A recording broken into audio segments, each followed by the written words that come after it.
बिअहसनि तक़वीम। आमन्तु बिल्लाह सदक़ल्लाहुल अलीयुल अज़ीम व सदक़ रसूलुहुन नबियुल अमीनुल करीम व नहनु अला ज़ालिका लमिनश शाहिदीन वश्शाकिरीन वल्हम्दुलिल्लाहि रब्बिल आलमीन। हज़रात, ईमानदारों की मजलिस है, ईमानदार लोग बैठे हैं। बिल्कुल ईमानदारी के साथ आगे से लेकर पीछे तक, दाएं से लेकर बाएं तक तमामी हजरात मुस्तफ़ा जाने रहमत की बारगाह में बावाज़े बुलंद दुरूद व सलाम का हदिया मोहब्बत पेश करें। सल्लु अलैहि सलातम व सलामन अलैका या रसूल अल्लाह व सल्लमा अलैका या हबीब अल्लाह सल्लल्लाहु अलैहि वसल्लम। हजरात, एक बात आप अपने ज़हन में बिठा लें। आप सही बोला तो रांची में मूसलाधार। क्या आज हम और आप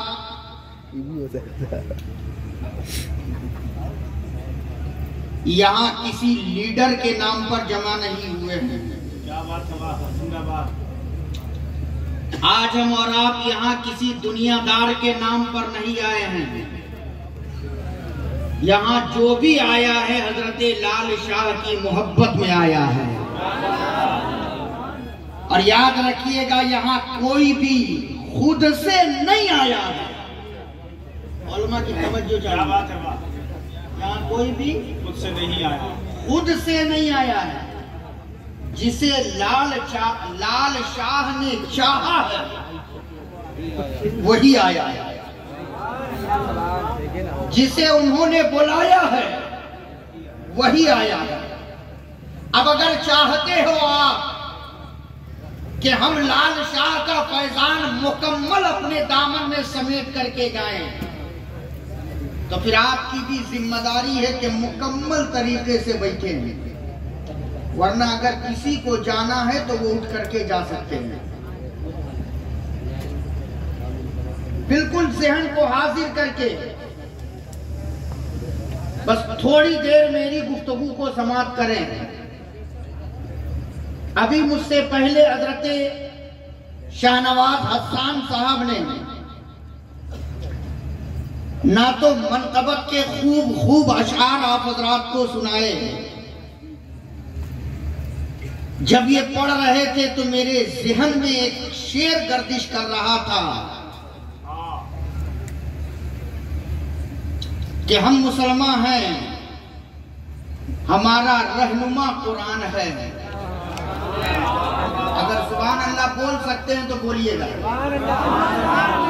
और अगर जोर से बोल सकते हैं तो बोल लीजिए, और मोहब्बत से बोल सकते हैं तो दोनों हाथ को उठा करके बोल के दिखा दीजिए।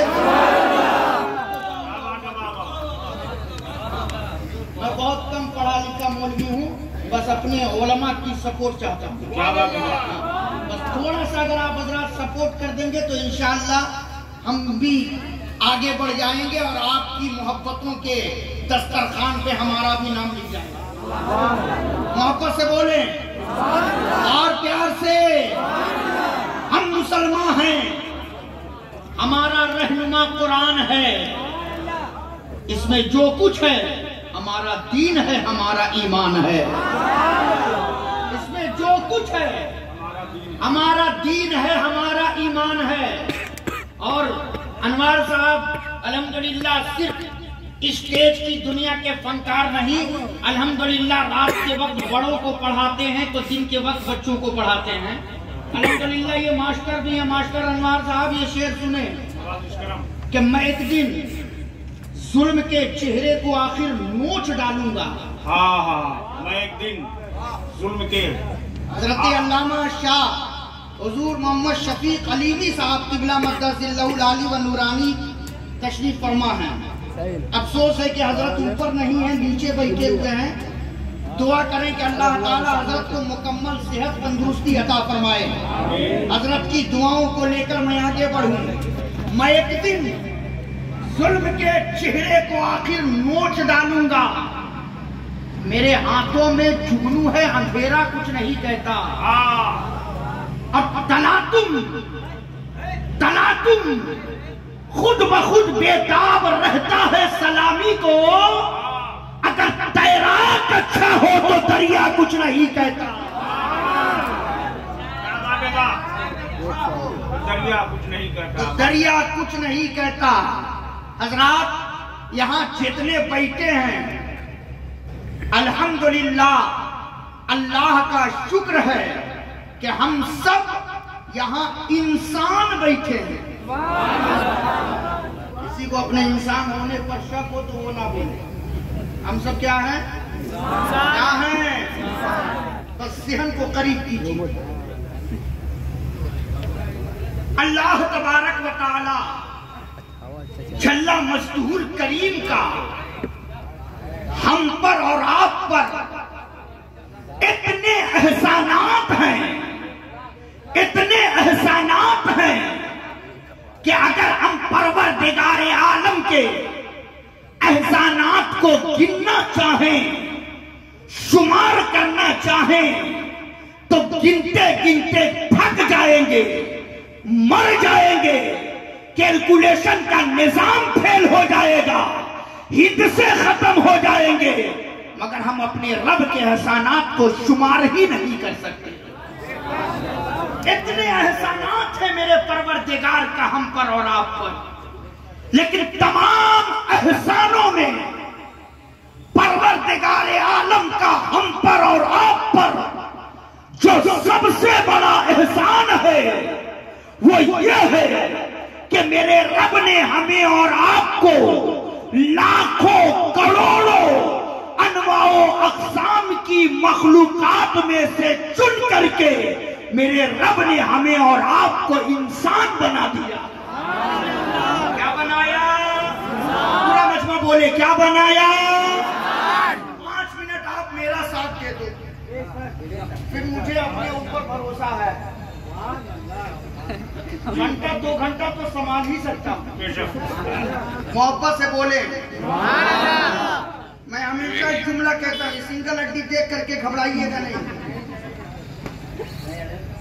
याद रखिएगा, जब मेरे गौस की बारगाह का पतला दुबला कुत्ता शेर को फाड़ सकता है, तो आला हजरत का ये गुलाम भी दुश्मनों के सीने पे चढ़कर फतहयाबी का झंडा गाड़ सकता है।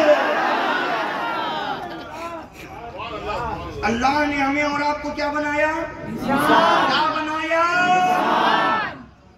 ये कोई मामूली नेमत नहीं, ये मेरे रब की दी हुई बहुत बड़ी नेमत है जो मेरे रब ने हमें और आपको अता किया।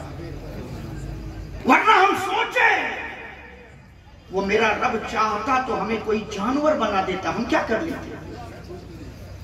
मेरा रब चाहता तो हमें कोई परिंदा बना देता, हम क्या कर लेते? मेरा रब चाहता तो हमें मक्खी और मच्छर बना देता, हम क्या कर लेते? लेकिन ये मेरे परवरदिगार का एहसान है कि मेरे रब ने हमें और आपको जानवर नहीं बनाया, परिंदा नहीं बनाया, दरिंदा नहीं बनाया, कीड़ा और मकौड़ा नहीं बनाया, बल्कि मेरे परवरदिगार ने हमें और आपको तमाम मखलूकात में से चुन करके मेरे रब ने हमें और आपको इंसान बना दिया। और फिर इंसान बनाने के बाद मेरे रब ने हमें और आपको एक मकाम अता फरमाया। मुफ्ती साहब तवज्जो चाहूंगा, एक मकाम अता फरमाया, एक मर्तबा मेरे रब ने हमें और आपको दिया, एक इज्जत मेरे रब ने हमें और आपको अता फरमाई।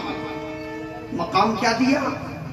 परवरदिगार आलम ने हमें और आपको तमाम मखलूकात में से चुन करके इंसान बनाकर, इंसानों में अशरफुल मखलूकात बनाकर मेरे रब ने हमें और आपको पूरी कायनात का इमाम बना दिया। क्या बनाया? क्या बनाया?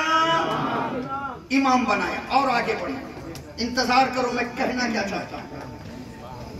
इमाम बनाया। यहीं तक नहीं, मेरे रब ने जो खास तौर पर हम पर और आप पर जो एहसान किया। पहला एहसान मेरे रब का कि मेरे रब ने हमें और आपको क्या बनाया।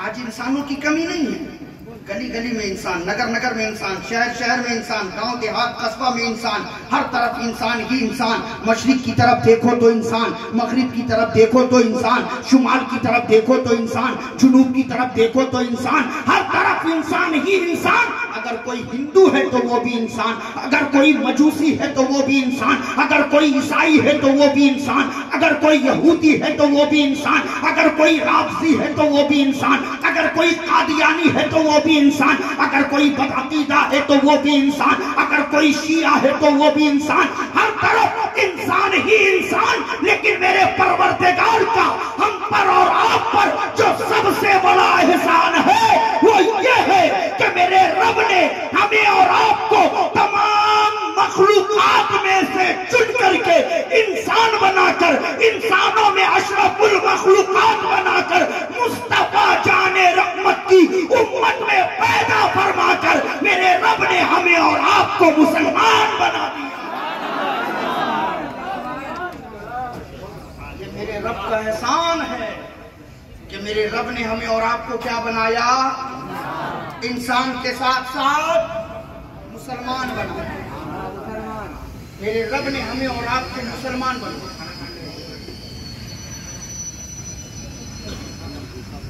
फिर बनाने के बाद मेरे रब ने कहा, मेरे बंदो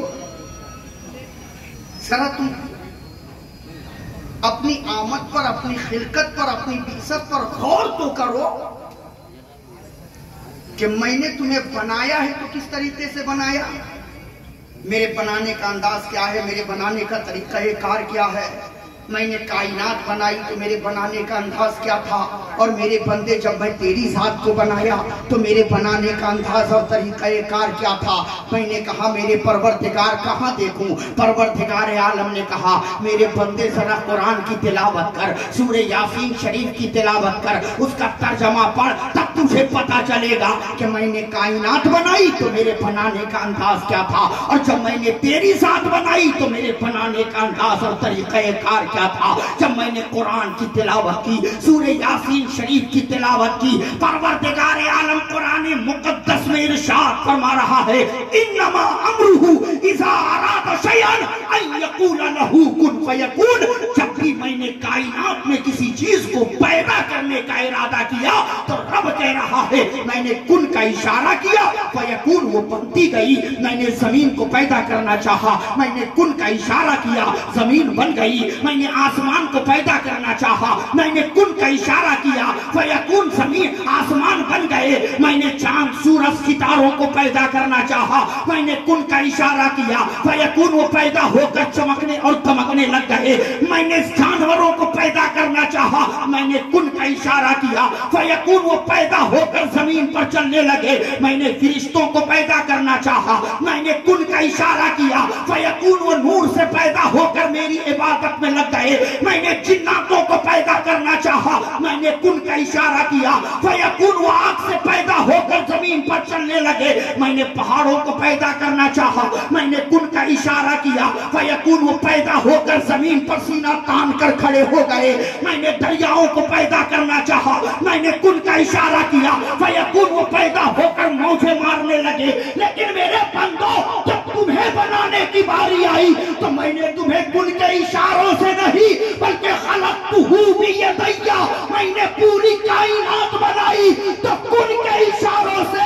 और मेरे बंदो जब तुम्हें बनाने की बारी आई तो मैंने तुम्हें कुन के इशारों से नहीं बल्कि अपनी कुदरत के हाथों से मैंने तुझे बनाया है, अपने दस्ते कुदरत से मैंने तुझे बनाया है।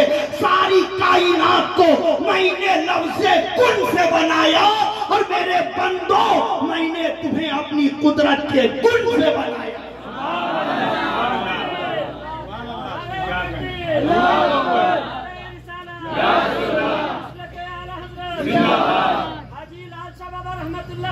जिंदाबाद।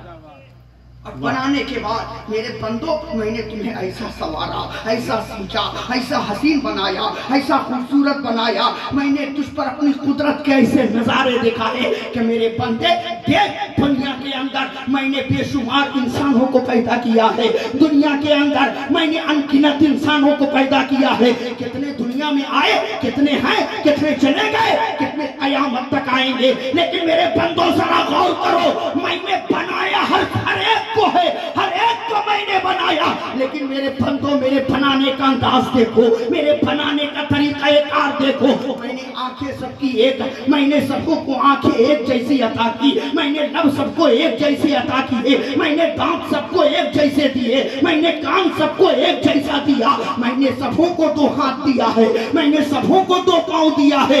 ऐसा नहीं है कि किसी को मैंने 3 पांव दिया हो तो किसी को 4 पांव दिया हो, ऐसा नहीं है कि किसी को मैंने 2 आंखें दी हो तो किसी को 4 आंखें दी हो, ऐसा नहीं है कि मैंने किसी को 2 हाथ दिया हो तो किसी को 4 हाथ दिया हो। मेरे बंदों गौर करो, आंखें मैंने सबों को 2 दी है, हाथ मैंने सबों को 2 दिया है, पांव मैंने सबों को 2 दिए हैं, लेकिन मेरे बंदों एक जैसा बनाने के बाद भी मैंने किसी को एक दूसरे से मिलने नहीं दिया है, किसी को एक दूसरे की तरह लगने नहीं दिया है। क्यों? कि पता भी चले कि बाप कौन है, बेटा कौन है, माँ कौन है, बेटी कौन है, बहन कौन है, बीवी कौन है। और रब ने कहा मेरे बंदो, मैंने सिर्फ शक्ल से शक्ल को मिलने नहीं दिया, बल्कि मेरी कुदरत को देखो, मैंने एक दूसरे के अकल से अक्ल को मिलने नहीं दिया, मैंने एक दूसरे की सोच से सोच को मिलने नहीं दिया, मैंने एक दूसरे के ख्याल से ख्याल को मिलने नहीं दिया, मैंने एक दूसरे की फिक्र से फिक्र को मिलने नहीं दिया। मेरे बंदो, मैंने तुझे ऐसा बनाया है, ना मैंने तुझे एक दूसरे से मिलने दिया है, ना एक दूसरे की तरह लगने नहीं दिया। मेरे रब की कुदरत है। क्या बात है, वाह। अभी मैं दिखा रहा हूँ अजमत इंसान, इसके बाद बताऊंगा गफलत इंसान। ज़हन को करीब करो, मेरे रब ने हमारे लिए इतना किया, हम अपने रब के लिए क्या कर रहे हैं? मेरे रब ने हमें और आपको इतनी नेमतें दी, लेकिन हम परवरदिगार के लिए 24 घंटे में कौन सा काम कर रहे हैं? कभी हमने सोचा? यहीं तक नहीं। परवरदिगार ने कहा मेरे बंदो, दुनिया के अंदर मैंने खूबसूरत खूबसूरत चीजों को पैदा किया। दुनिया के अंदर आप पहाड़ों पर घूमने जाते हैं, पहाड़ों का नजारा करने के बाद आप कहते हैं कि दुनिया में पहाड़ कितना खूबसूरत है, कहते हैं ना। आप समुद्रों के करीब गए, आप समुद्रों की लहरों को देखकर कहते हैं कि इन समुद्रों के लहरों से ज्यादा कोई खूबसूरत हो नहीं सकता, ये कितना खूबसूरत है। आप बागों में हरियालियों के करीब जाते हैं तो उनकी हरियाली को देखकर कहते हैं कि हरियाली कितनी खूबसूरत है। आप अगर कोई खूबसूरत जानवर देख लें तो जानवर को कहते हैं कि ये जानवर कितना खूबसूरत है। आप परिंदों को देखकर कहते हैं ये परिंदा कितना खूबसूरत है। लेकिन परवरदिगार ने कहा मेरे बंदो गौर करो, गौर करो, मैंने कायनात के अंदर खूबसूरत चीजों को पैदा किया। पहाड़ों को भी मैंने खूबसूरत बनाया, दरख्तों को भी मैंने हसीन बनाया, जानवरों को भी मैंने हसीन बनाया, मैंने परिंदों को भी खूबसूरत बनाया। सब कुछ बनाने के बाद भी तौरात में, इंजील में, ज़बूर में, कुरान में, दिगर सहायफ में कहीं भी मैंने ये नहीं कहा कि मैंने चांद को हसीन बना दिया, मैंने सूरज को हसीन बना दिया, मैंने पहाड़ों को हसीन बना दिया, मैंने सितारों को हसीन बना दिया, मैंने दरियाओं को हसीन बना दिया, मैंने जानवरों को हसीन बना दिया। कहीं भी मैंने ये नहीं कहा कि मैंने इसे हसीन बनाया, लेकिन मेरे बंदो तुम्हें बनाने के बाद मैं खामोश न रहा, बल्कि मैंने कुरान में ऐलान कर दिया।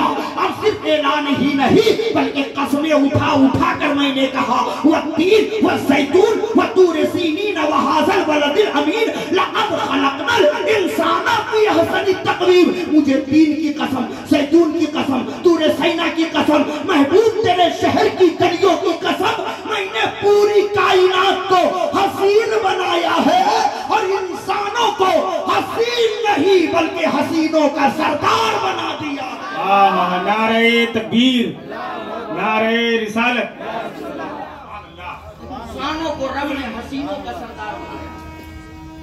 आपने कभी सोचा कि मेरे रब ने हमें और आपको कितना खूबसूरत बनाया है? सर से लेकर के पांव तक आप अपने जिस्म को देखें और देखने के बाद जिस्म के कोई भी एक हिस्से को आप लेकर के आप मुझसे कहें कि ये चीज अल्लाह ने जिस्म के अंदर जायद बनाया है, जिस्म के अंदर ये चीज कबूल की है, कभी नहीं कह सकते हैं?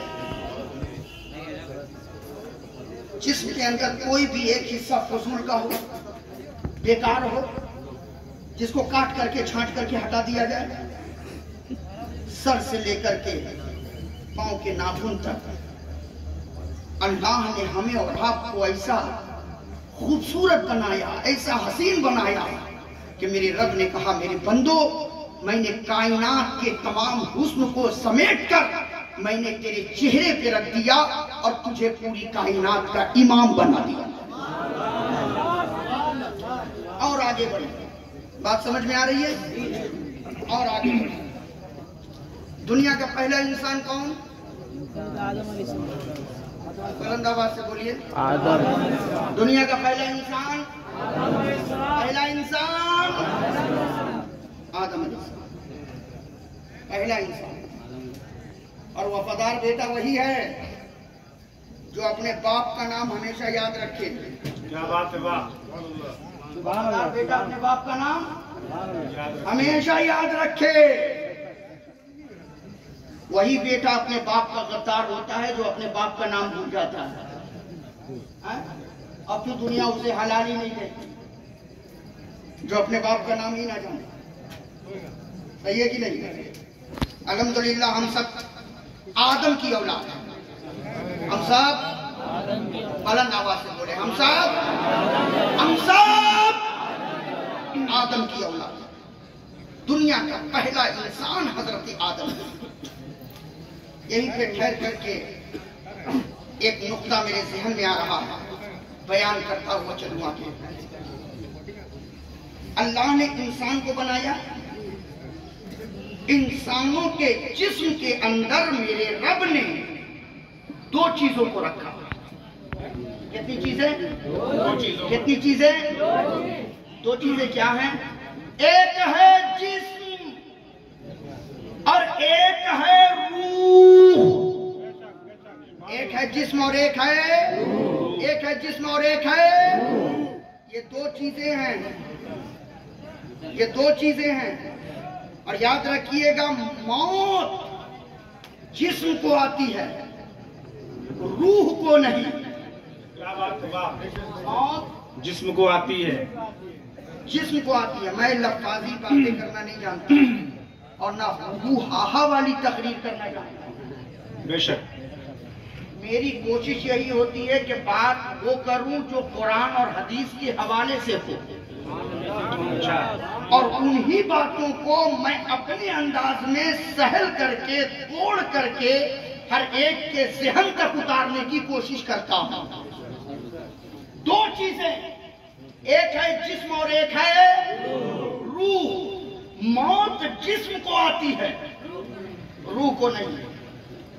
रूह जिस्म से निकाल ली जाती है। जिस्म को अल्लाह ने किस चीज से पैदा किया? बुलंद आवाज से, सिर्फ मिट्टी से नहीं। उलमा बैठे, हाँ हाँ, सिर्फ मिट्टी से नहीं, जिस्म को अल्लाह ने 4 चीजों से पैदा किया। कितनी चीजों से? बलद आवाज से। कितनी चीजों से? 4 चीजों से। वो 4 चीजें क्या हैं? आग, पानी, हवा, उसके बाद बुलंद आवाज से मिट्टी। इन 4 चीजों को मिलाने के बाद अल्लाह ने इंसान को पैदा किया, जिस्म को पैदा किया, इंसान के जिस्म को पैदा किया। फिर रूह को अल्लाह ने किस चीज से पैदा किया? तो उलमा फरमाते हैं कि रूह को अल्लाह ने अपने हुक्म से पैदा फरमाया। रब ने हुक्म दिया रूह बन जा, रूह बन गई। मगर जिस्म को अल्लाह ने कितनी चीजों से? खत्म कर दूं? 4 चीजों से। मास्टर अनवार साहब क़िबला अल्हम्दुलिल्लाह ये स्कूल में पढ़ाते हैं। मैं इनके नजर एक नुक्ता करना चाहता हूँ। इंसान के जिस्म को अल्लाह ने 4 चीजों से पैदा किया। अब गौर कीजिए, यही वजह है कि इंसान का जिस्म जब बीमार होता है तो उसका इलाज भी इन्हीं 4 चीजों से होता है। क्या बात है, वाह, जिंदाबाद, सुभान अल्लाह कहिए भाई। बारीक बात बताने जा रहा हूँ। जब जिस्म बीमार होता है तो इलाज इन्हीं 4 चीजों से, आग, पानी, हवा, मिट्टी। आप कहोगे मौलाना कैसी बात कर रहे हो? जब जिस्म बीमार होता है हम डॉक्टर के पास जाते हैं, डॉक्टर दवा देता है, हम दवा खाते हैं, तब जा करके हमें सेहत मिलती है। हम अगर हमें इंजेक्शन की जरूरत हो तो डॉक्टर इंजेक्शन लगाता है, तब हमें सेहत मिलती है। अगर हमें टॉनिक की जरूरत हो तो हम डॉक्टर की दी हुई सिरप को पीते हैं, तब जा करके हमें सेहत मिलती है। आप कह रहे हैं इंसान का जिस्म बीमार होता है तो उसका इलाज इन्हीं 4 चीजों से होता है। ऐसा कैसे हो सकता है? आग से इंसान के जिस्म का इलाज कैसे होगा? पानी से इंसान के जिस्म का इलाज कैसे होगा? हवा से इंसान के जिस्म का इलाज कैसे होगा? मिट्टी से इंसान के जिस्म का इलाज कैसे होगा? इंसान के जिस्म का इलाज तो दवाओं के जरिया होता है। इंसान के जिस्म का इलाज तो सिरपों के जरिया और इंजेक्शन के जरिया होता है। मैं पैगाम देना चाहूंगा और पढ़े लिखे लोगों से कहना चाहूंगा कि नोट करो इस अशरफ के जुमले को। दुनिया का कोई भी डॉक्टर हो, चाहे होम्योपैथिक डॉक्टर हो, चाहे आयुर्वेदिक डॉक्टर हो, चाहे एलोपैथिक डॉक्टर हो, उन डॉक्टरों से आप राब्ता करो। उन डॉक्टरों से आप पूछो कि दुनिया के अंदर जितनी भी दवाएं बनती है उन दवाओं का ताल्लुक इन 4 चीजों से जरूर होता है। या तो उस दवा का ताल्लुक आग से होगा, या तो उस दवा का ताल्लुक हवा से होगा, या तो उस दवा का ताल्लुक पानी से होगा, या तो उस दवा का ताल्लुक मिट्टी से होगा। इसीलिए इंसान का जिस्म बीमार होता है तो उसका इलाज भी इन्हीं 4 चीजों से होता है। अच्छा है, वाह, अच्छा नुक्ता है, वाह, सुभान अल्लाह। 4 चीजों से। और एक जुमला और सुनिए, जिस्म बीमार होता है, आपने देखा है? नहीं देखा है तो हॉस्पिटल में जाके देख लीजिए। नहीं देखा है तो किसी डॉक्टर के चेंबर के पास जाके बैठ जाइए। एक से एक बीमारों को देखेंगे। जिस्म का बीमार होता आपने देखा है, रूह को बीमार होते आपने देखा है?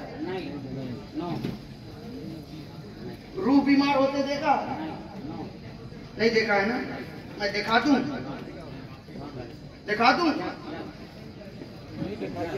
हाँ, मुकम्मल मुतवज्जे हैं जी। अच्छा है, ज्यादा इनको समझ में आ रही है। हाँ। अल्लाह ताला और भी समझ आता है। आमीन आमीन। सुनिए, असल में नो और नहीं ये इसलिए कह रहे हैं कि जो इंग्लिश समझने वाले हो इंग्लिश समझे। आज तो मास्टर साहब मामला ये है कि अगर कोई थोड़ा अंग्रेजी पढ़ ले तो जमीन पर नहीं है। क्या बात है, बिल्कुल। पता नहीं अपने आप को क्या समझने लगते हैं और हम मुल्कियों को जो सबसे नीचा समझते हैं जी। कि इन लोगों को कुछ आता ही नहीं। अबे तुम्हें क्या पता?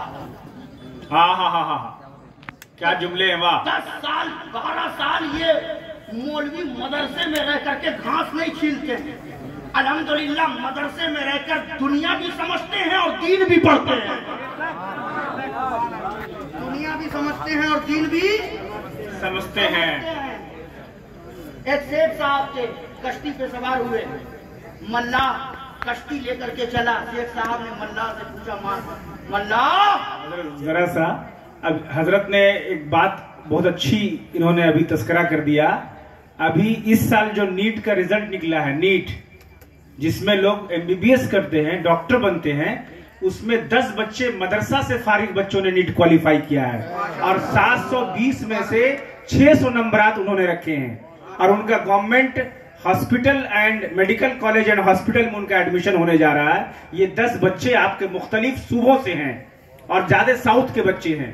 आज ये न्यूज में भी आया है, नेशनल न्यूज में भी आप सुन सकते हैं। ये देखिए हजरत के जुमले निकल गए, सुनिए जरा सा तस्करा। इल्म हो मगर उस इल्म पर घमंड ना हो। क्या बात है, वाह सुभान अल्लाह। जानकारी हो मगर उस जानकारी पर गुरूर ना हो। ठीक बोला था। इल्म शैतान के पास था, याद दिला देगा साथ में। इल्म शैतान के पास था जी। कोई कितना बड़ा आलिम हो जाए, इल्म के साथ साथ अगर वो उसके पास गुरूर है तो वो शैतान के शैतान के सफ में है। सेठ साहब ने मल्लाह से पूछा, मल्लाह तुम्हें अंग्रेजी आती है? मल्लाह ने कहा, सेठ साहब पूरी जिंदगी दरिया में मल्लाही करते गुजरी है, कहाँ से पढ़ने जाऊंगा, कहाँ से अंग्रेजी सीखूंगा। तब सेठ साहब ने कहा, तब तो तुम्हारी 4 आना जिंदगी बेकार है। 4 आना बेकार है कि तुम्हें अंग्रेजी नहीं आती। तो मल्लाह ने कहा, ठीक है 4 आना ना बेकार है, 12 आना तो बाकी है ना। अच्छा है जी। कुछ दूर कश्ती और आगे बढ़ी। सेठ साहब को फिर कुछ सूझा और सेठ साहब ने मल्लाह से कहा, मल्लाह तुम्हें हिसाब करना आता है? मल्लाह ने कहा, बस 2 4 और 4 का 8 इतना ही करना जानता हूँ, उसके आगे नहीं जानता। तो सेठ साहब ने कहा, नहीं जानते हो तब तो तुम्हारी 4 आना जिंदगी और बेकार। तो मल्लाह ने कहा, सेठ साहब 8 आना बर्बाद है, 8 आना जिंदगी तो बाकी है ना, इसी पे गुजार लेंगे। कश्ती बीच दरिया पे पहुंची, अचानक कश्ती डूबने लगी। मल्लाह ने पलट करके सेठ साहब से कहा, सेठ साहब तैरना आता है? तैरना आता है? सेठ साहब ने मुंह बना करके कहा, नहीं। कहा, तब तो आपकी 16 आना जिंदगी बेकार है। क्या जुमले, क्या जवाब है, माशाल्लाह। बेशक ये हंसने के लिए नहीं, मैं ज़हन देना चाहता हूँ। घमंड ना करो इल्म पर, गुरूर ना करो, और अगर इल्म है तो उस इल्म का फायदा उठाओ। इल्म है तो इल्म का फायदा उठाओ, उससे तुम भी खुद सीखो और दूसरों को भी सिखाओ। खुद भी सीखो और दूसरों को भी सिखाओ। अल्लाह ने जिस्म को बनाया, जिस्म का बीमार होता हमने देखा है, मगर रूह का बीमार होता हमने नहीं देखा। आपका जिस्म बीमार हो, आपको पता कैसे चलता है? जब खाना अच्छा ना लगे आप समझ जाते हैं हमारा जिस्म बीमार है। जब बिरयानी अच्छी ना लगे आप समझ गए हमारा जिस्म बीमार है। जब हमें मशरूबात अच्छे नहीं लगते हम समझ जाते हैं कि हमारा जिस्म बीमार है, हमें डॉक्टर के पास जाना चाहिए, हमें इलाज कराना चाहिए। लेकिन आप कहेंगे, मौलाना आपने दावा किया है कि जिस तरीके से जिस्म बीमार होता है उसी तरीके से रूह भी बीमार होती है, मगर रूह बीमार हो तो हमें पता कैसे चलेगा? रूह बीमार हो तो हमें मालूम कैसे होगा? रूह बीमार हो तो उसका अंदाजा हमें कैसे लगेगा? मैंने कहा, लोगों जिस्म बीमार होता है तो पता तुम्हें कैसे चलता है? आप कहेंगे जब बिरयानी अच्छी नहीं लगती है तो समझ जाता हूँ जिस्म बीमार है। जब पानी अच्छा नहीं लगता है तो समझ जाता हूँ कि जिस्म बीमार है। जब खाना अच्छा नहीं लगता तो समझ जाता हूँ कि जिस्म बीमार है। मैंने कहा बस इसी तरीके से समझ लो कि जब खाना अच्छा ना लगे तो समझ लिया कि जिस्म बीमार है। ठीक इसी तरीके से जब नमाज पढ़ने में दिल ना लगे तो समझ लेना कि हमारी रूह बीमार है। जब रोजा रखने में दिल ना लगे तो समझ लेना कि हमारी रूह बीमार है। जब इबादत करने में तुम्हारी रूह बीमार है जब झूठ बोलना अच्छा लगे, समझ लेना कि रूह बीमार है जब माँ बाप का अदब करना अच्छा न लगे, समझ लेना कि रूह बीमार है जब बड़ों की इज्जत करना अच्छा न लगे, समझ लेना कि रूह बीमार है जब छोटों पर शफकत करना अच्छा न लगे, तो समझ लेना कि रूह बीमार है जब सदाकत अच्छी न लगे, समझ लेना कि रूह बीमार है जब अदालत अच्छी न लगे, तो समझ लेना कि रूह बीमार है जब सखावत अच्छी न लगे, तो समझ लेना कि रूह बीमार है जब शुजाअत अच्छी न लगे, तो समझ लेना कि रूह बीमार है। आप कहोगे मौलाना जिस्म बीमार होता है तो उसका इलाज दवा से होता है, मगर जब रूह बीमार हो जाए तो उसका इलाज हम कैसे करेंगे, उसकी दवा हम कैसे करेंगे, उसका इलाज हम कहां तलाश करेंगे? बस एक जुमला में सुन लो कि जब जिस्म बीमार होता है तो उसका इलाज दवा से किया जाता है, और जब रूह बीमार होती है तो उसका इलाज जिक्र खुदा से किया जाता है। सुभान अल्लाह, नारे तकबीर, नारे रिसालत, तस्करे जिक्रे इलाही, नारे तकबीर। सुभान अल्लाह। रूह बीमार हो तो उसका इलाज जिक्र खुदा से, न दौलत से, न दुनिया से, न घर आबाद करने से, तसल्ली दिल को होती है खुदा को याद करने से। हटो ना भाई, अरे भाई हट ना, खुदा को याद करने। रूह, जिस्म के अंदर कितनी चीजें, कितनी चीजें? आप चाय पी रहे हैं, चाय भी पीजिए, मगर तवज्जो इधर कीजिए। हाँ, मुकम्मल सेहन चाय पर मत दीजिए, मत दीजिए, और खास करके इस दौर में, खास करके इस दौर में मत दीजिए। चाय वाले ने न जाने हिंदुस्तान में क्या क्या बेच दिया। अच्छा एक बात बताइए, आपने सोशल मीडिया में, किताबों में, यूट्यूब में, किसी भी तस्वीर में किसी ने भी मोदी को चाय बेचते हुए देखा है?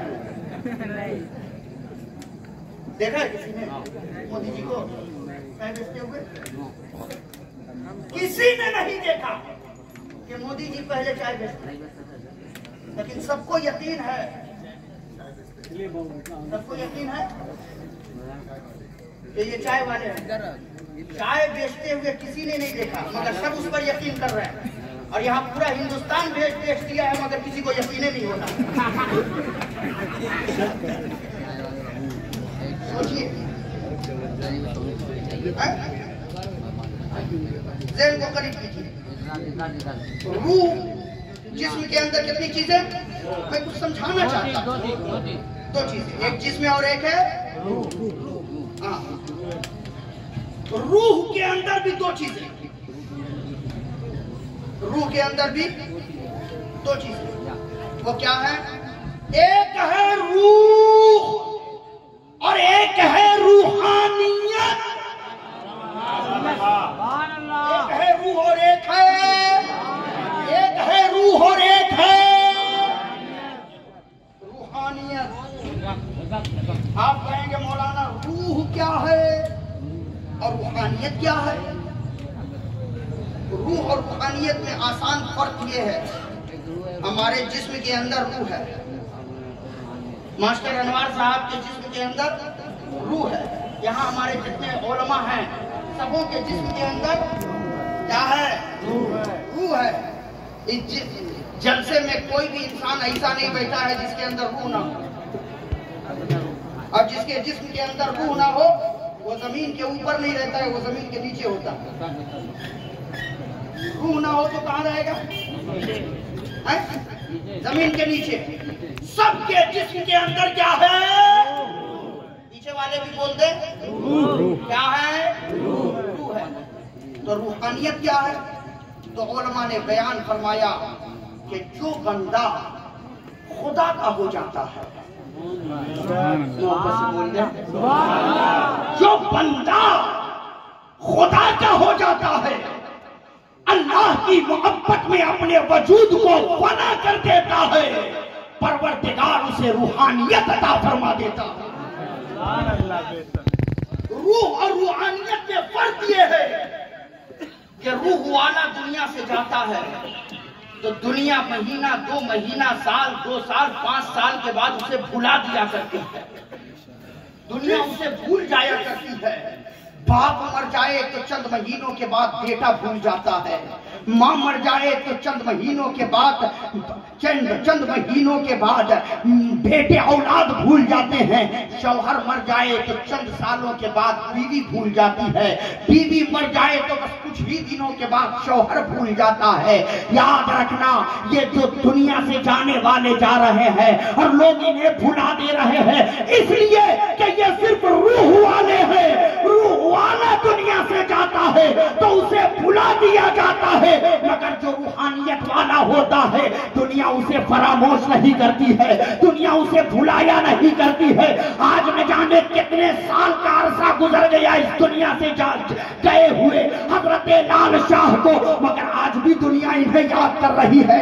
आज 100 साल से भी शायद का अरसा हजरत सखावत अली शाह को दुनिया से गुजरे हो गया, मगर आज भी दुनिया उन्हें याद कर रही है। आज न जाने कितने साल का अरसा हुजूर मुजाहिदे मिल्लत तो इस दुनिया से रुखसत हुए वो हो गया, मगर आज भी दुनिया उन्हें याद कर रही है। यही तक नहीं, 100 साल से शायद आला हजरत तो इस दुनिया से रुखसत हुए हो गया, मगर आज भी दुनिया आला हजरत के नाम का नारा लगा रही है, गरीब नवाज को याद कर रही है, गौसे आजम को याद कर रही है। क्यों?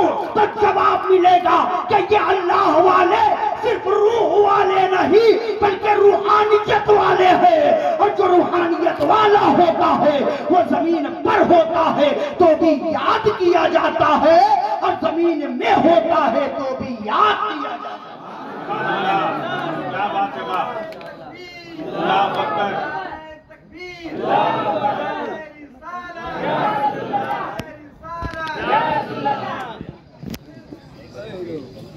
रूहानियत वालों को बुलाया नहीं जाता। पूरा फोकस में है। अभी मुझसे पहले अपने अशार में हजरत शाहनवाज हसन ने हुजूर साबित कलियरी का एक शेर पढ़ा कि ये वो हैं जिन्होंने अपना जनाजा खुद पढ़ाया।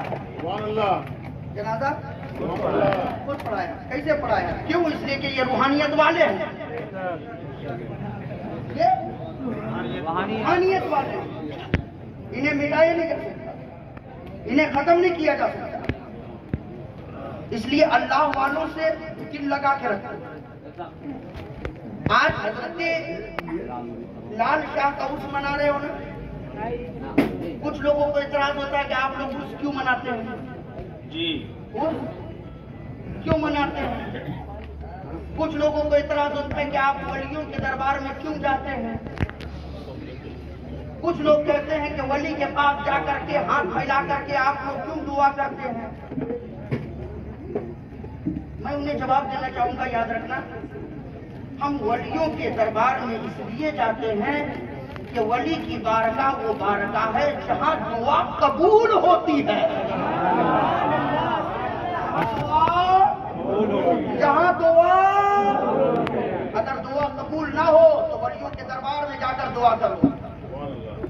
यदि सरकार आला हजरत ने अपनी किताब में लिखा, कई जगहों को आपने बयान फरमाया कि कहां कहां दुआएं कबूल होती है, वहीं पर आला हजरत ने यह भी लिखा है कि हिंदुस्तान की सरजमीन पर अगर दुआ की कबूलियत चाहते हो कि दुआ कबूल हो जाए तो कहीं और ना जाओ, हिंदुस्तान के शहंशाह के दरबार में चले जाओ, हिंदुस्तान के राजा के दरबार में चले जाओ, हिंदुस्तान के बादशाह के दरबार में चले जाओ, और वो राजा, वो शहंशाह, वो बादशाह कोई और नहीं बल्कि मेरा गरीब नवाज है, मेरा गरीब नवाज है, मोइनुद्दीन चिश्ती अजमेरी संजारी है।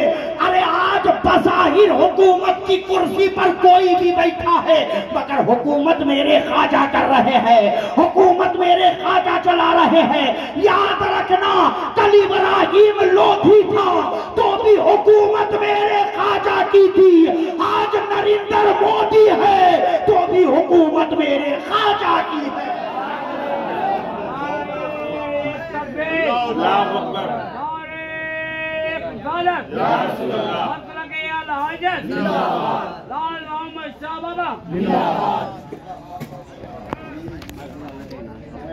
वलियों की बारगाह में दुआ बुलंद आवाज से बोलो। ये अपनी तरफ से नहीं कह रहा हूँ, अल्हम्दुलिल्लाह दलील भी दे सकता हूँ। दे दूं दलील दे दूं, संभाल पाएंगे? संभालेंगे जब हम और आप क्या संभालेंगे? दामन ऐसे को दे दिया है वो खुद हम लोगों को संभाल लेंगे। खाने दया दो तो अब तो तुम्हारी जान कश्ती तुम्हें तो छोड़ी लंगर उठा दी। चाय जल्दी आप कीजिए। गरम है तुम। अच्छा गरम है। सुभान अल्लाह बोल बोल के चाय। सुभान अल्लाह।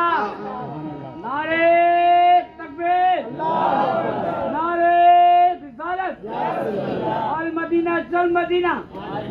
अरे नहीं खाए पिए ना, खा के नहीं आए बस बिना खाने बैठे। बाबा का लंगर खाएंगे? आए खा लिया, आजम कर लिए, अच्छा ले लिए, फिर खाएंगे। सुनिए सुनिए बहुत सारे लोग यहाँ बैठे हैं जो माथे की नजर से मदीना देख करके आए होंगे। हम भी लेके आंखों बंद खुले आंखों मदीना देखते, मदीना चले। हाँ मदीना जाएंगे इंशाल्लाह, पूरी दुनिया जाएगी मदीना, जाएंगे मदीना। आप खोल करके मदीना देखिए। हो गया। अल्लाह ताला सबों को आँख खोल करके मदीना देखने की तौफीक अता फरमाए। हाँ और बंद आंख से देखे तो मुस्तफा का चेहरा देखे। और मैं दुआ करते यार है मेरे मौला, माल इतना नहीं कि हम वहाँ जा सके, दौलत इतनी नहीं कि वहाँ पहुँच सके, पर भी नहीं कि उड़ सके, ताकत भी नहीं कि चल सके। मौला हम मदीना नहीं जा सकते, मगर या रसूल अल्लाह हमारा अकीदा है आप मदीने से गुलामों के ख्वाब में आ सकते हैं। आप मदीने से हम गुलामों की ख्वाबों में आ सकते हैं। सुना है आप हर आशिक के घर तशरीफ लाते हैं, मेरे घर में भी हो जाए चिरागा या रसूल अल्लाह। पूरा मजमा हाथ उठा के बोलो या रसूल अल्लाह, या रसूल अल्लाह, या रसूल अल्लाह, या रसूल अल्लाह। देखा बहुत सारे लोगों ने देखा है। हज़रत अल्लामा शफीक अली साहब किबला ये अल्हम्दुलिल्लाह हज करके आए, इन्होंने माथे की नजर से देखा है।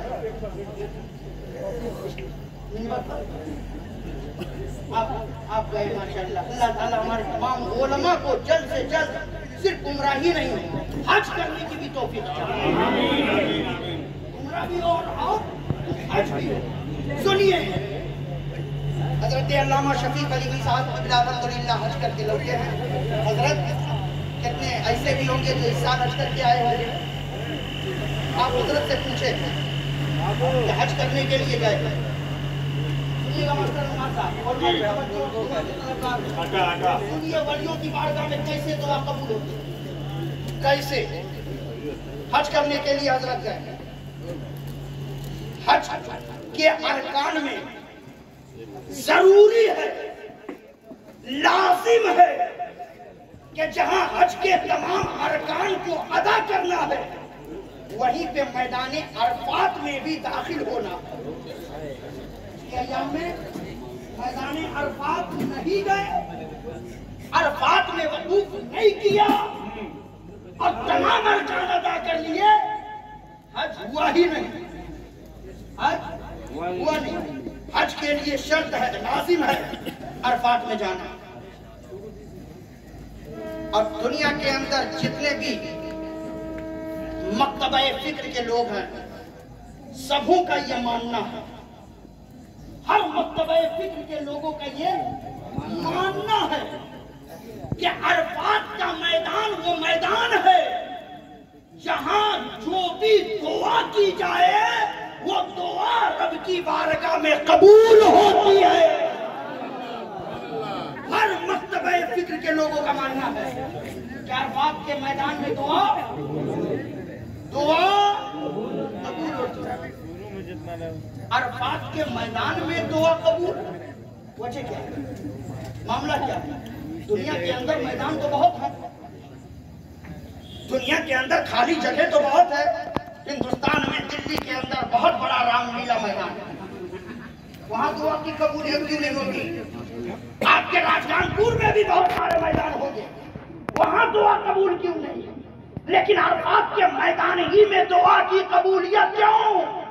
क्या अरफात में हाजी जाकर रब की बारगाह में जो भी दुआ करता है, हज के अय्याम में जो भी जाता है अरफात में, कोई तस्बीह नहीं, कोई दुरूद नहीं पढ़ता, सब रब की बारगाह में हाथ उठाकर कहता है मौला हम गुनहगार हैं माफ कर दे, मौला हम खताकार हैं माफ कर दे, मौला हम बीमार हैं सेहत दे दे, मौला परेशान है परेशानी को दूर कर दे, मौला हमारी बीवी बच्चों की हिफाजत फरमा, मौला घर वालों की हिफाजत फरमा, मौला खानदान वालों की हिफाजत फरमा। हर गुनहगार अरफात के मैदान में जाता है, रब की बारगाह में गिड़गिड़ा गिड़गिड़ा कर दुआ करता है, रो रो करके दुआ करता है, और जब वहां से निकलता है तो ठंडक अपने दिल के अंदर महसूस करता है कि हमने अरफात में दुआ किया है, हमारी दुआ रब की बारगाह में कबूल हो गई है, मेरा रब हमारी दुआ को कबूल कर लिया है।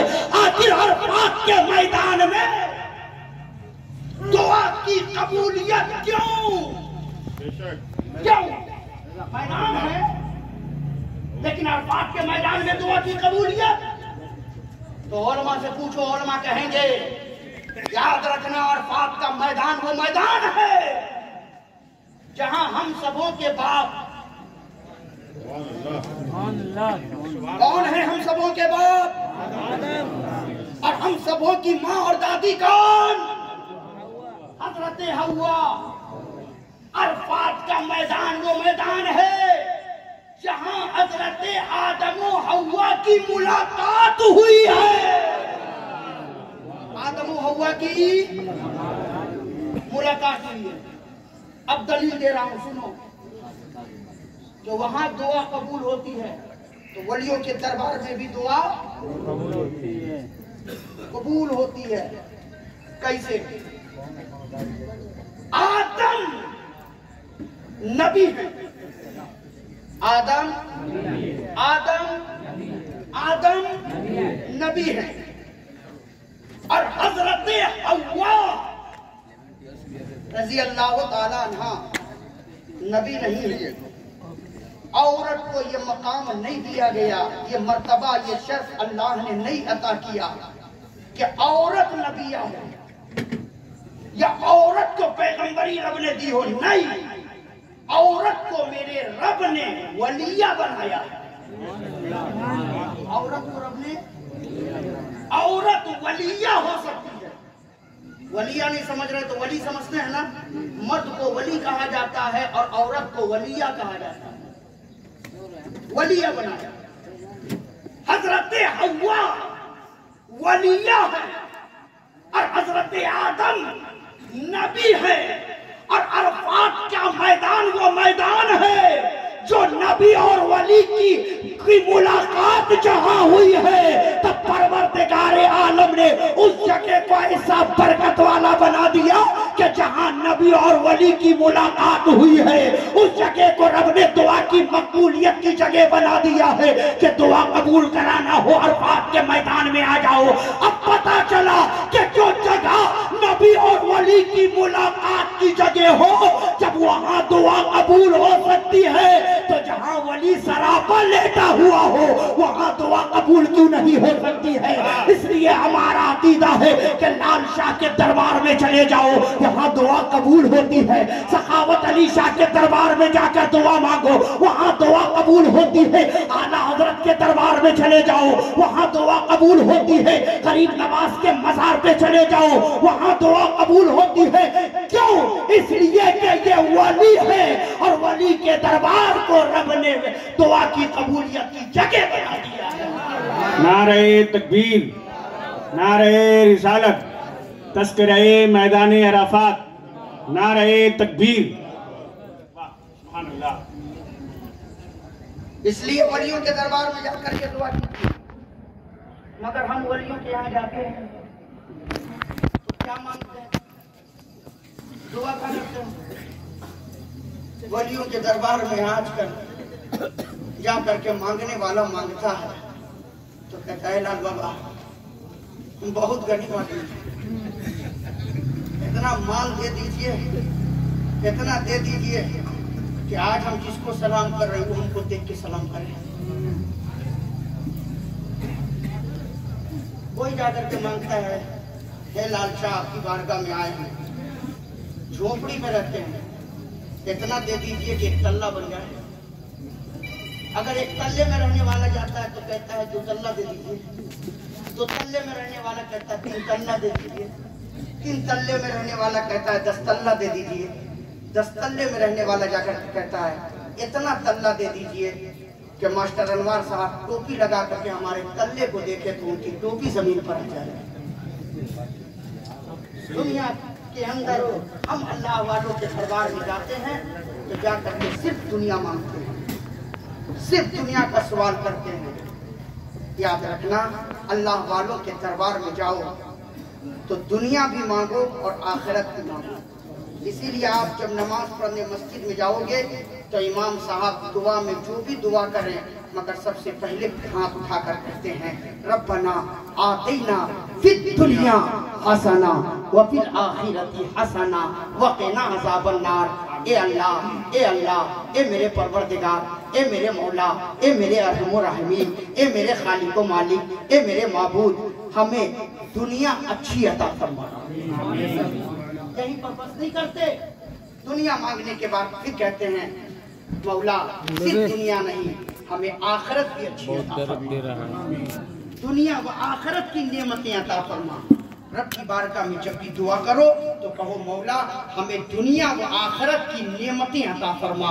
जब दुनिया व आखिरत की नेमतें रब से मांगोगे तो रब सिर्फ दुनिया नहीं देगा, बल्कि इस दुनिया के साथ साथ मेरा मौला ईमान के अंदर नूर भी अता फरमा देगा। ऐसा नूर अता फरमाएगा, ऐसा नूर अता फरमाएगा कि उस नूर के जलवों में हमारी आखिरत भी संवर जाएगा। इसलिए अल्लाह वालों के दरबार में हाजिरी दो, मांगो मांगो खूब मांगो, लेकिन मज़ारों को कारोबार का अड्डा मत बनाओ। हक बात कड़वी होती है, मगर मैं हर जगह डंके की चोट करता। अगर मेरा जुमला गलत हो तो हमारे उलमा हमारे जुमलों को पकड़ करके हमारे कलाई को पकड़ सकते हैं।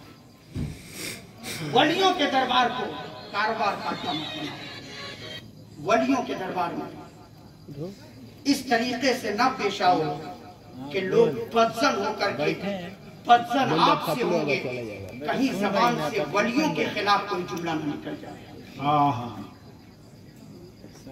उसके भी गुनहगार आप होंगे। किसी के ऊपर इस तरीके से मज़ारों पे रह करके जुल्म ना करो कि आपको देना ही होगा।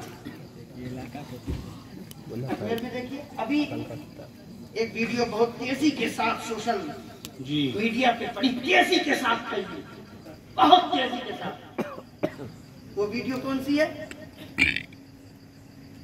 शहाब चुटूर केरल से चला पैदल हज के लिए। कितने लोगों ने कहा कि नहीं ये गलत है, नहीं जाना चाहिए, जानबूझ के अपने जिस्म को तकलीफ नहीं देनी चाहिए। सब अपनी अपनी राय लिखी, जाना चाहिए नहीं जाना चाहिए वो मुफ्तियाने इकराम उसका जवाब देंगे। और वो अगर जा रहा है तो हम उसके लिए बुरा ना कहें, बल्कि दुआ करें कि अल्लाह ताला अपनी बारगाह तक उसे पैदल ही बुला ले, पहुंचने की तौफीक अता फरमाए, पैर में ताकत कुव्वत अता फरमाए, हिम्मत अता फरमाए। बड़ी तेजी के साथ वीडियो फैली, मगर अजमेर पहुंचने के बाद मामला बिगड़ गया।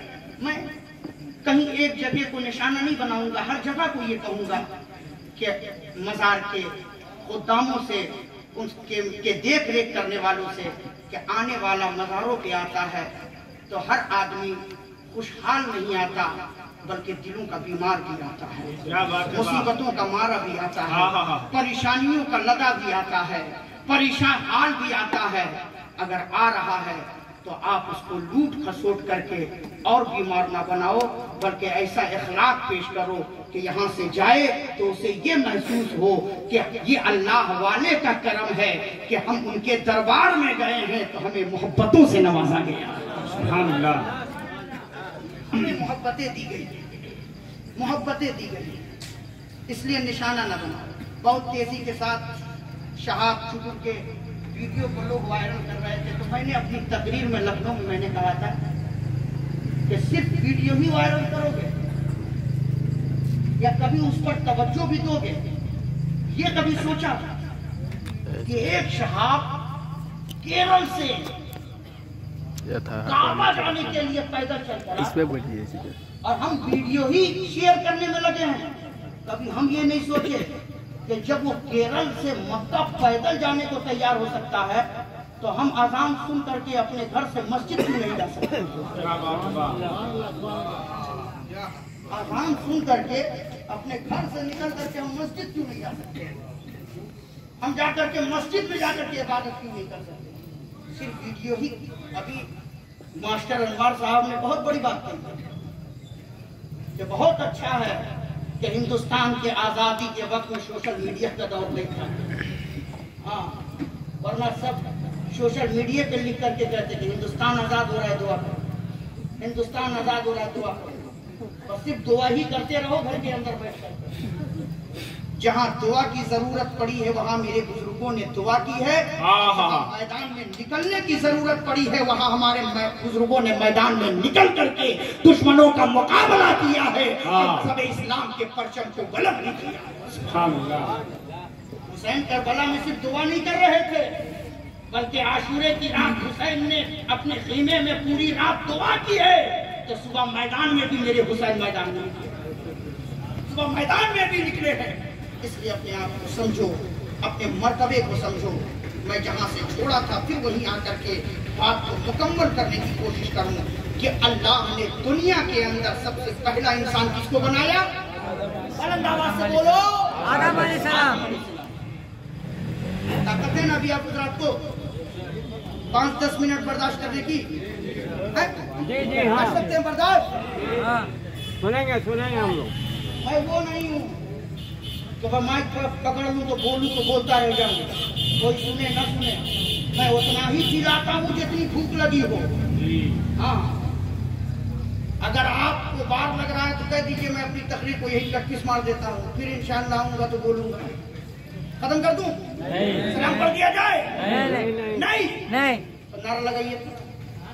नारा लगाने वाला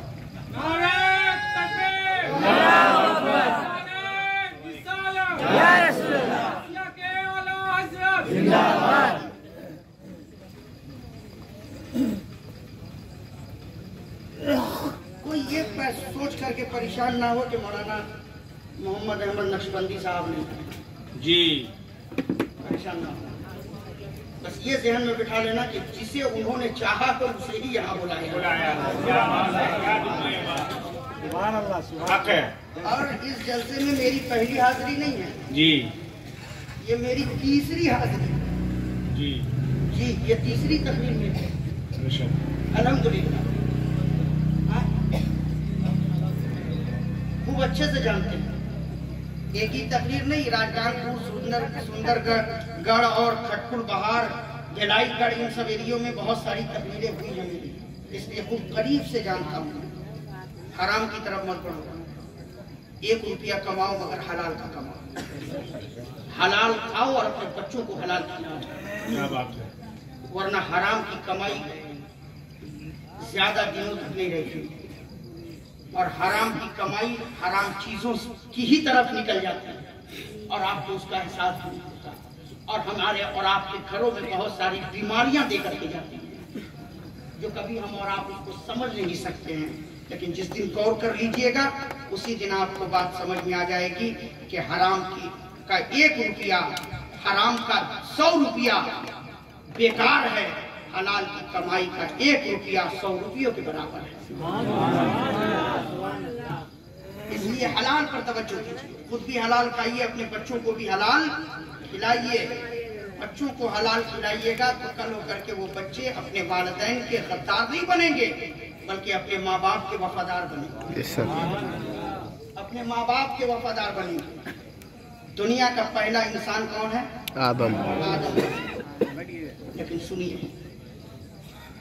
इसी पर आप अंदाजा लगा लीजिए कि मेरा रब अपने बंदों से कितनी मोहब्बत करता है और हम अपने रब से कितनी मोहब्बत करते हैं।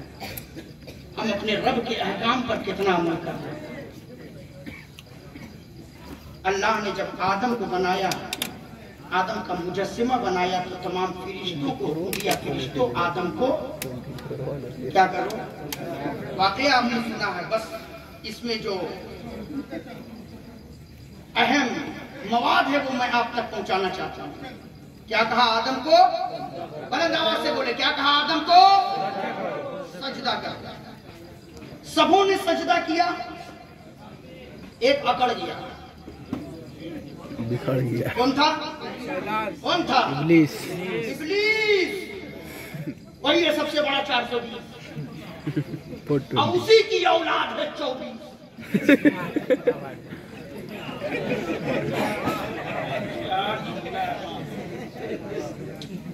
जो आज के दौर में सबसे बड़े हैं खबीस, इसे कहते हैं 24।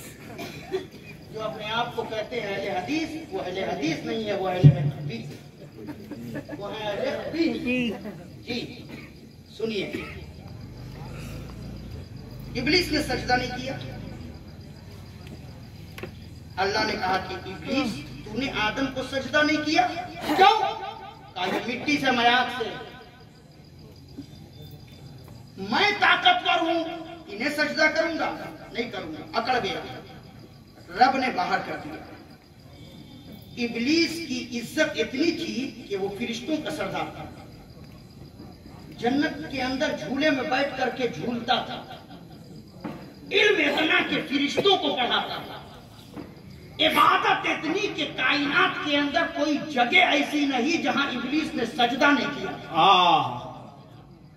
इतनी इबादत की, इतनी इबादत, मगर फकत आदम को सजदा न किया, मेरे रब ने बाहर कर दिया। अब जरा सा ठहर करके आप सोचो, इब्लीस ने अल्लाह को सजदा करने से इनकार नहीं किया जी, किया था? अल्लाह को सजदा करने से इब्लीस इनकार किया? नहीं, आदम को सजदा करने से इनकार किया। रब को तो इतना सजदा किया, इतना सजदा किया कि कायनात की जमीनें तंग पड़ गई। इतना सजदा उसने रब को किया, लेकिन आदम को सजदा नहीं किया। मेरे रब ने अपने बंदों से कहा, मेरे बंदों देखो मुझे तुमसे कितनी मोहब्बत है, देखो मुझे तुमसे कितनी मोहब्बत है। इब्लीस मेरा दुश्मन नहीं, तेरा दुश्मन था, तेरे सजदे का इनकार किया तो मैंने उसे अपना दुश्मन बना लिया। जो तेरा दुश्मन था मैंने उसे अपना दुश्मन समझ लिया और उसे मैंने बाहर कर दिया। ऐ मेरे बंदो, अगर तुम मुझसे मोहब्बत करते हो, मुझसे प्यार करते हो, तो जो मेरा दुश्मन है उसे तुम अपना दुश्मन समझो, जो मेरे महबूब का दुश्मन है उसे तुम अपना दुश्मन समझो, मेरे रसूल के दुश्मन को अपना दुश्मन तुम समझोगे, अल्लाह तुम्हें अपना दोस्त समझेगा। अल्लाह तुम्हें अपना दोस्त समझेगा।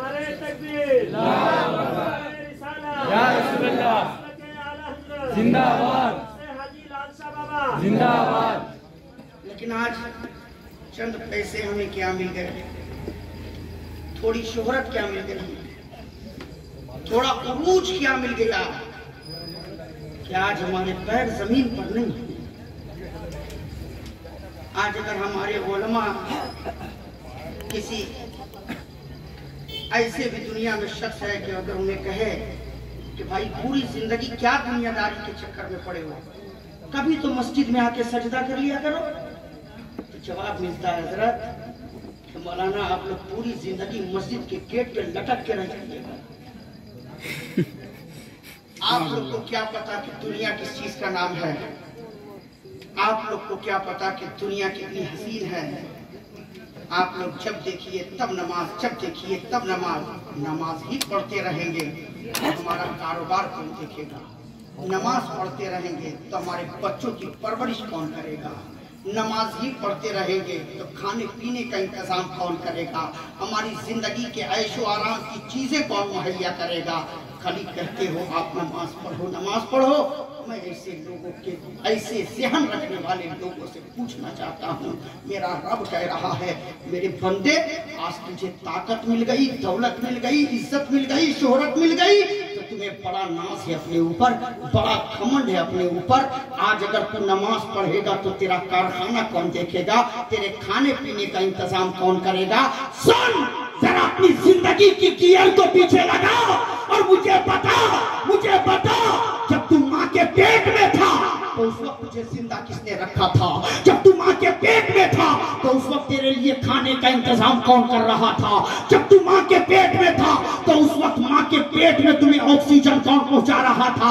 मेरे बंदे, बस इतना ही तू समझ ले कि जो मेरा परवरदिगार माँ के पेट के अंधेरे में हमें रोजी दे सकता है, वो मेरा रब सूरज की रोशनी में हमें रोजी क्यों नहीं दे सकता? रब पर भरोसा कर, अपने रब पर भरोसा कर। जब परवरदिगार जब जमीन के रेंगने वाले कीड़ों को खाने को दे रहा है तो इंसानों को क्यों नहीं देगा? आज इज्जत मिल गई, शोहरत मिल गई, आज थोड़ा इल्म आ गया तो हमारा पैर जमीन पर नहीं। मेरे रब ने कहा मेरे बंदे, जरा सा अपनी जिंदगी की गियर को पीछे लगा। जब तू माँ के पेट से दुनिया में आया तो उस वक्त तेरे पास मुंह थे मगर बोलने की ताकत नहीं थी, हाथ थे मगर पकड़ने की सलाहियत नहीं थी, पांव थे मगर चलने की ताकत नहीं थी। बता जब तू माँ के पेट में आया तो उस वक्त कौन से, जब तू माँ के पेट से दुनिया में आया तो उस वक्त तू किस यूनिवर्सिटी से पढ़ करके आया था, किस कॉलेज से पढ़ करके आया था, किसने तुझे पढ़ा करके भेजा था, कौन तुझे सिखा करके भेजा था कि जब तुझे भूख लगे तो तुझे क्या करना है, जब तुझे प्यास लगे तो तुझे क्या करना है? मेरे बंदे, उस वक्त तेरे अंदर कोई ताकत नहीं थी, लेकिन मैंने ये सिखा करके तुझे भेजा था, मैंने तुझे पढ़ा करके भेजा था कि दुनिया में जाने के बाद जब तुझे भूख लगे, प्यास लगे, दर्द हो तो रोना तेरा काम है, तेरी माँ को बेकरार करके तुझ तक पहुंचाना मेरा काम। मैंने पढ़ाया, आज तू कह रहा है ताकतें मिल गई तो हम कारखाना देखेंगे या नमाज ही पढ़ते रहेंगे? मेरे बंदे सोच, उस माँ के दिल में तेरे लिए मोहब्बत किसने पैदा की? रब ने कहा मैंने पैदा की। ये वही माँ है। 5 मिनट में चाहता हूँ, बात आ गई है तो इसको मैं मुकम्मल कर दूं मुकम्मल। सुने मास्टर साहब, रब ने कहा देख ये वही माँ है, ये वही माँ है जिसके कल के नखरे भी देखे, ऐसे नखरे कि सदा भाई अगर खाना खा करके प्लेट में छोड़ दे तो वो उस खाने को हाथ नहीं लगाता जी कि ये जूठा हो गया है, मैं इसे नहीं खाऊंगी। भाई अगर खेल करके आए और कपड़ा अगर भींगा हो पसीने से उतार करके बहन के हाथ में दे तो बहन उसे छूती नहीं थी कि नहीं ये गंदा हो गया है, इस पे जरासीम है, मैं इसे हाथ नहीं लगाऊंगी। इतने कल उसके अंदर नखरे थे, इतना साफ शफाफ रहती थी, इतने उसके अंदर नखरे थे। लेकिन जरा सा मेरे बंदे सोच, कल तक जो बहन किसी के गिलास में पानी पी लेने के बाद उस गिलास में पानी नहीं पीती थी, लेकिन आज तेरे पैदा होने के बाद उसी के दिल में मैंने तेरे लिए इतनी मोहब्बत डाल दी, इतनी मोहब्बत डाल दी कि आज वो तेरे पेशाब पखाने पर हाथ भी मल रही है और तुझे लोरिया देकर सीने से लगाकर सुला। रब ने कहा कि मोहब्बत किसने पैदा किया? मैंने पैदा किया। अगर मैं तेरे माँ के दिल में मोहब्बत पैदा न करता तो न जाने तेरा क्या हाल होता, न जाने तू कहाँ कहाँ भटकता, तू गंदगियों में पड़ा होता, कोई तुझे पूछने वाला ना होता। ऐ मुसलमानों, हम अल्लाह के बंदे हैं। मेरे रब ने जब हमें इतना आला मकाम दिया है, इतनी नेमतें दी हैं, इतनी इज्जतें दी हैं, तो हम अपनी जिंदगी में सोचें कि हम अपने रब के हुक्म के मुताबिक कितना अमल कर रहे हैं, कितना चल रहे हैं, कितना हम उस पर जिंदगी गुजार रहे हैं। याद रखना, हम अल्लाह के बंदे हैं। दुनिया से हम जाएंगे, तो कुछ लेकर साथ नहीं जाएंगे। दौलत हमारे साथ नहीं जाएगी, शोहरत हमारे साथ नहीं जाएगी। जिनके लिए आज हम अपनी पूरी जिंदगी दांव में लगाए हुए हैं वो भी दुनिया में रह जाएंगे, हम तन्हा दुनिया से चले जाएंगे। दुनिया के से हम जाएंगे तो हम सिर्फ अपना ईमान लेकर के जाएंगे, अपनी नेकियां लेकर के जाएंगे, अपनी अच्छाइयां लेकर के जाएंगे। इसलिए दुनिया के अंदर ऐसी जिंदगी गुजारो, ऐसी जिंदगी गुजारो कि दुनिया में रहो तो भी लोग तुम्हारा नाम लें, और दुनिया से चले जाएं तो भी लोग तुम्हारा नाम लेकर रब की बारगाह में तेरे लिए मगफिरत की दुआ करें, मगफिरत की दुआ करें। ऐसा अपने आप को बनाओ। अल्लाह ताला हम सबों को उस पर अमल की तौफीक अता फरमाए, नेक अमाल करने की तौफीक अता फरमाए, अपने बुजुर्गों के नक्शे कदम पर चलने की तौफीक अता फरमाए, अल्लाह वालों से अकीदत रखने की तौफीक अता फरमाए।